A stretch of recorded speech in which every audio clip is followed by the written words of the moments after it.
well, define it in my own understanding of it and all of that. As someone who works very closely with the police, would you say jungle justice is helping us in any way curb anything? Would you say so? I'm worried by the sordid spectacle I saw there. You know, this is not obtainable in any civilized society. It's only in barbaric and, you know, backward societies that you have this type of thing happening. You know, because under the law, you know, anybody suspected of having committed an offense is entitled to certain, you know, fundamental human rights, including presumption of innocence, respect to the dignity of the human person, the right to life. That's right. You know, you don't just take laws into your hands, because as a matter of fact, some of the people in that crowd, you know, between those people may actually be criminals themselves. And this takes me back to the case of the Alofo, those University of Record 4 students who were, you know, stripped naked, paraded, you know, publicly, and then burnt alive. But at the end of the day, there was no evidence that these boys, I mean, even if they have committed any crime in the first place. And then, you know, there are several of such cases around town. Okay, Barrister, let's just go to you now. I know Okey has sort of given a bit of an insight into the legal aspect, but I want you to tell us more. I mean, what does the law say specifically as regards jungle justice? Because I know that one is innocent until proven guilty. How did it even get to that? Is it that the average Nigerian or people who mete out such treatment to others cannot really believe in the judicial system of Nigeria, or what exactly? Jungle justice is taking laws into your own hands, and it would be as a result of frustration, of losing faith in the system, legal system, the justice system. You know, when most of the time, when you presume people as having committed crime and you involve the police, sometimes after 1-2 weeks, you see them back flaunting themselves around. So sometimes people feel we can do it ourselves if they are not doing it for us. It is very bad, because two wrongs don't make a right. So the law has provisions for situations where laws are broken. The Constitution provides for fair hearing. You have to hear the other side. You have to get all the facts before you move ahead. And there are establishments for this, to carry out this. We have the police. The police is supposed to first arrest the suspect. Suspect is the key word here. You know, you arrest, you investigate, you charge to court. The court takes over. If the court sees the person as being guilty, then the court has procedures to convict such people, you know, and if they are sentenced to prison, the prison authority takes over. So there is nothing in our law providing for people helping themselves for such situation as jungle justice. That's right. It is inhuman. It is barbaric. Sure. All right, you know, for some time now, for many years now, our security agencies, if I have to say so myself, pardon me, they've actually failed, you know, in terms of competence on the job. And people who do, who lynch people like this, believe they're doing that to safeguard themselves. Don't you think the rate at which jungle justice, you know, has grown in recent times, do you not think it indicates failure on the part of the government itself? Don't you think so? Well, I think she has already made the point that, you know, part of the reason is that people have lost confidence in the criminal justice system, and so they resort to self-help. Because most times you find that cases are referred to the police, and the police are not able to, you know, adequately deal with cases, and so people, you know, decide that, well, there is no. But as a matter of fact, even the police, there's a sense in which we can also accuse the police of involving in jungle justice, because when you arrest a suspect, there are procedures to deal with that suspect.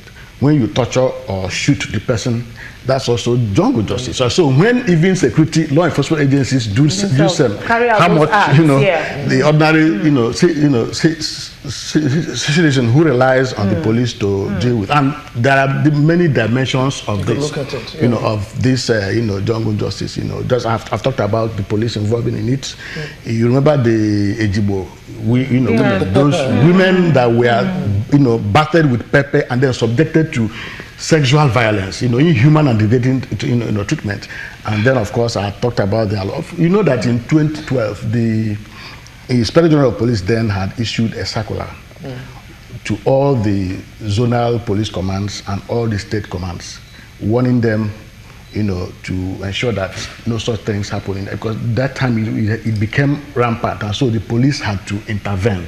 And the Lagos State Attorney General also did issue a warning that anybody caught involving in that type of prior practice will be So it's rampant, and there's need to address the root cause of this. Yeah, it is rampant. We've actually have established that. But what I don't understand is why is it that people will still just watch aside and just stand aside and just look at other people getting burnt and lynched and even being macheted and all of that. You mentioned the case of the Alufo in Port Harcourt, the pepper seller in Ejibo. There's even several killings in Warri this year. But how come we, as a people, would actually just allow that to happen without even trying to intervene? Let me embellish that a little. We the people, like it's trying to say, is something wrong with us? Have we lost the milk of humanity within us that would just make somebody take a life, without batting an eyelid? Because it goes beyond you just looking for justice. There are so many things involved here. What is wrong with the Nigerian populace? Okay, I would first say that it's not a normal situation, because the meanest thing you can do to someone is to take the person's life. When you lose your life, nothing again. So if people could take it upon themselves to deprive others of their lives, then something is wrong fundamentally. And I see a situation where we're breeding hungry people. Everybody is frustrated.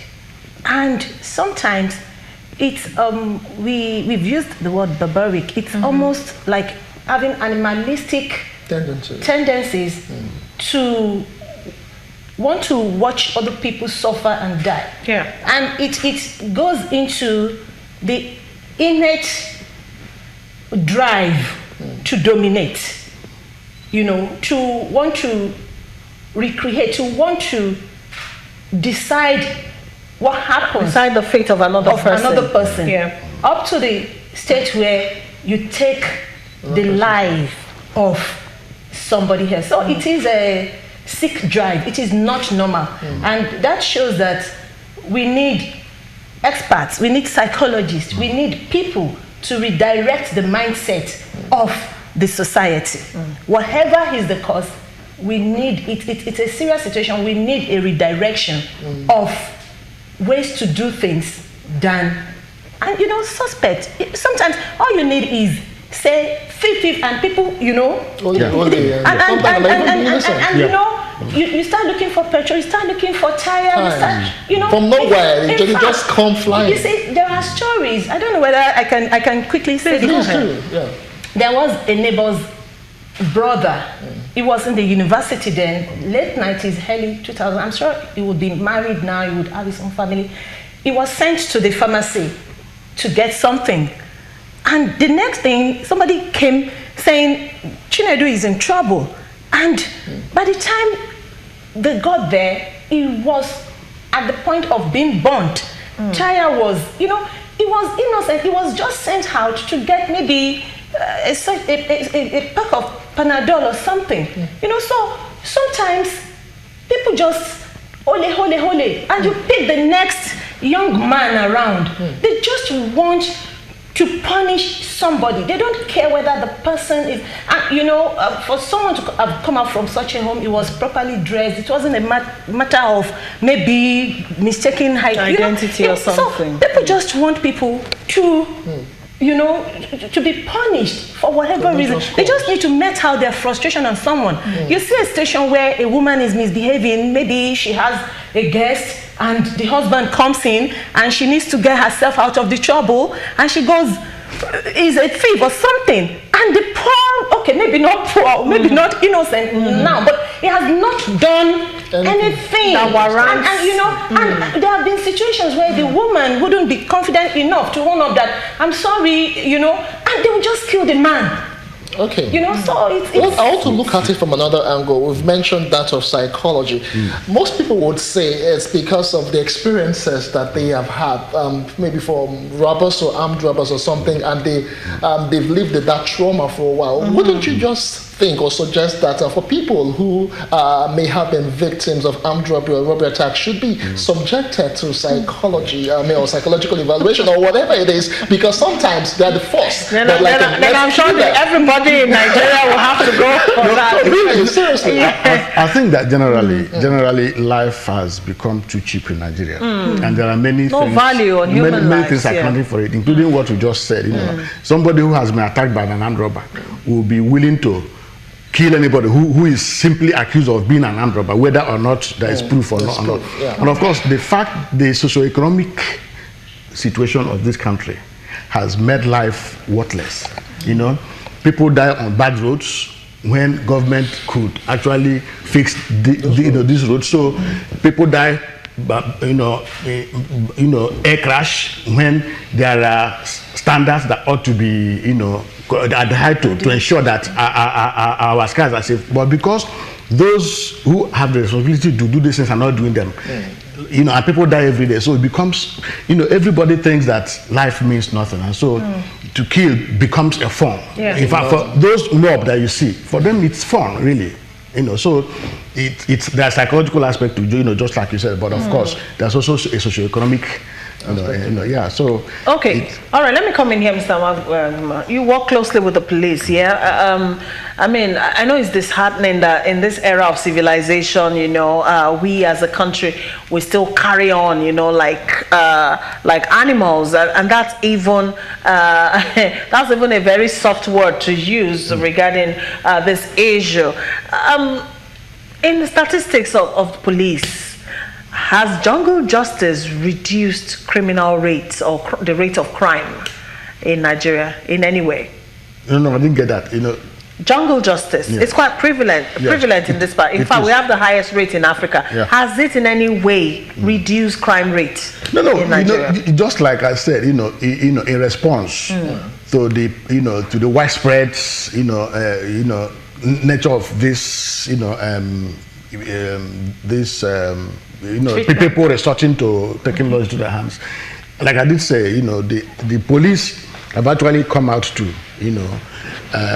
express concern, directing the zonal and state commands to take measures to ensure that, of course, within that period, there was a case in Osun, there was a case in Ogun, there were cases in Lagos, and so the IG was prompted to issue a warning that zonal and state commands should take measures to ensure that anybody caught involving in this should be arrested. So, which means that it is not a procedure or a method allowed under law.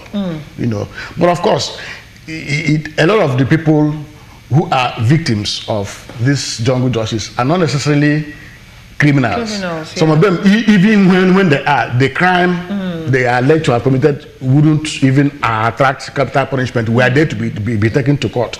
So as a matter of fact, it is no solution to fighting crime. It is actually an addition to crime. It is itself a crime. Okay. All right, but then there's been no known deterrent, on the part of people who actually carry out this crime. I'm talking about those who take people's lives. Shouldn't they be arrested? There's no deterrent. I haven't seen a case where someone was lynched and then people were actually arrested and then they were arraigned and all of that. So let me also tell you that in the case of the Alofo that I mentioned, among those in the crowd watching were police officers. And even participating. And of course I know that some suspects were arrested, but to date, just like you said, I'm not aware of how far the prosecution in that case had happened. The case of the Ejigbo women, the reason it came to public, glare was because an NGO got involved and kept and kept the push until they were arrested. But I don't know whether they have been, whether the prosecution of that matter has been, concluded. The citizens have their fault, even like I said before, the government, because if things are done right, plus even if these people are apprehended, our judicial system is so slow. It could take years and years and years, which is why people prefer what they call instant karma to a huge number and all of that. And then you see, in the midst of all of this spirituality going on, you still manage to see people who don't have a sense of value for human lives, who can take lives, at the snap of a finger and all of that. Is that something we are missing? Do you think religious bodies should do a bit more, seeing that there's a lot of traffic in that direction, to talk to the minds of Nigerians, so that we can begin to experience a change in people's attitudes? Yes. Everybody has a part to play in this. Okay. Religious bodies inclusive. And it's religious bodies communal system. We need to imbibe again in ourselves the responsibility of caring for one another. Be your brother's keeper. Be a part in the pain, the success, and everything happening to someone.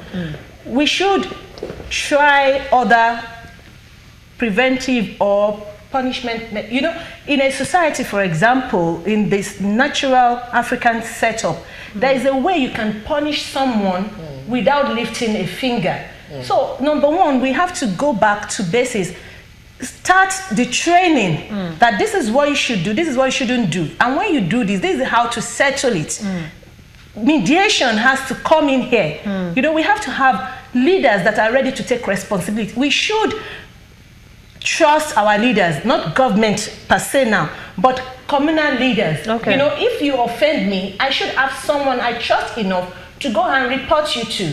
If something happens, if somebody steals, yes, they would catch the person, beat the person, but it should be take the person to so person's house. Okay. So it is that person that would, number one, determine, do I hand him over to the police? Do we settle it? And so we should, it has to start from the community. Then we don't take it to the religious bodies, because most of the time the communal leaders are also the religious leaders. Because of the respect and the importance that comes to the title. So it needs a total redirection, a total reorientation of mindset. Because when the mind, and it has to do with trust, we have to revive the trust system. The adults in communities now have a lot to do to put back the respect, the trust. When an adult, when I was young, says, sit down there. You sit. If your mom tells you stand up, you dare not. So I think it just has to go back. We have to go back to basics. System. And when we go back to basics, the religious bodies would surely take over. Okay, so are you now saying, are you now saying that we should revisit this issue of community or state policing? Do you think it will be effective in this regard? Well, for me, I think that what is critical, is the need to create widespread public awareness about the fact that jungle justice is not an option. It's bad. As a matter of fact, that it's a crime. We have agencies of government that are set up to create awareness. Take the National Orientation Agency, the churches, like you said. These are all agencies that have a duty to, and of course, because I know that there are, among those who resort to this practice are those who are ignorant, who think that it is the right way to go. There are others who know it is wrong, but because they know that they could even be beaten up together if they tend to protect those people. Yes, so there's need to, and I think that is one of the importance of this program, so that members of the public will get to know that engaging in jungle justice is a crime, and that anybody who does it can be treated as a criminal. And then the other thing is to try and equip the police to be able to effectively do their job, to be able to rapidly respond when such things are happening and you call them, they will be able to come to the scene and rescue people, unless that happens. Okay, what about the place of I think maybe another way of overhauling this whole issue would be if the judicial system in Nigeria is actually about speedy dispensation of It's part of it. Yeah, exactly. It's part of it. Exactly. It's part of Talk it. about that. Yes, we all agreed at the beginning of this program that it's a breakdown in the societal norms and all that. And we can only try better to make sure that every segment of responsible for ensuring there's no jungle justice is brought back to life and made more effective. And we can only encourage them to do better. And I want to believe, being a lawyer, that the judiciary is trying. We all know what is happening in the judiciary, in the legal system, trying to revamp the respect, the principles, and all other things to make things better. But for us, because you see, ignorance of the law, they say, is no excuse. But do they know about it? That's where the media comes in. The Constitution of the Federal Republic of Nigeria, the section that talks about this, the chapter 4, that is the human, the right to life, the right to human dignity.